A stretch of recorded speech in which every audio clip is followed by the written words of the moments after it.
এদিন সকলো গাঁৱৰ মানুহে ভাবিলে যে তেওঁলোকে বৰষুণৰ বাবে প্ৰে কৰিব আৰু তাৰ বাবে সকলোৱে এঠাইত আহি পালে আৰু কেৱল এটা ল'ৰাহে মাত্ৰ এটা ছাতি লৈ আহিছিল আৰু এইটোৱে হৈছে বিশ্বাস।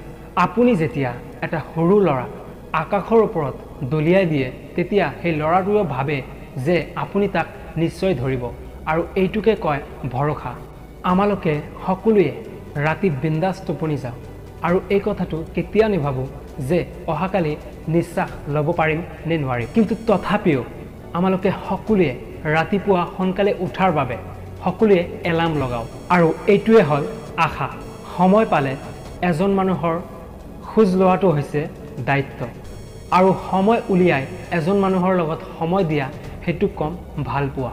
জীৱনৰ প্ৰথম কাপোৰটোও অন্য বেলেগ মানুহে পিন্ধাই দিয়ে আৰু জীৱনৰ অন্তিম মানে লাষ্ট কাপোৰটোও বেলেগ মানুহে পিন্ধাই দিয়ে, তথাপিও মানুহৰ অহংকাৰ কিয় নকমে।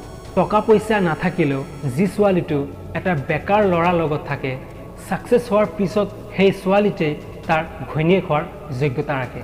দুটা সময়ত আপোনাৰ চৰিত্ৰৰ পৰিচয় পাবা। যেতিয়া আপোনাৰ লগত একোৱে নাথাকিব তেতিয়া আপোনাৰ ধৈৰ্য, আৰু দ্বিতীয়টো হৈছে যেতিয়া আপোনাৰ লগত সকলোবোৰ বস্তুৱে থাকিব তেতিয়া আপোনাৰ ব্যৱহাৰ। পৃথিৱীত সেইসকল ব্যক্তিয়ে বেছিভাগ ঠগ খাই যায় যিসকল ব্যক্তিয়ে অতি কম সময়ৰ ভিতৰতে আপোন বুলি ভাবি তাক বিশ্বাস কৰি লয়।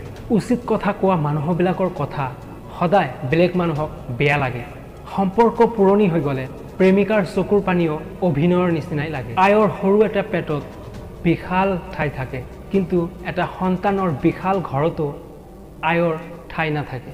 জোৰ কৰি কোনো সম্পৰ্ককে বান্ধি নাৰাখিবা, কিয়নো যিয়ে আপোনাক ভাল পায় তেওঁ নিশ্চয় কেতিয়াও আপোনাক এৰি নাযাব আৰু যিয়ে আপোনাক ভাল নাপায় সেইসকল ব্যক্তিয়ে এবাৰ কৈও নাযাব।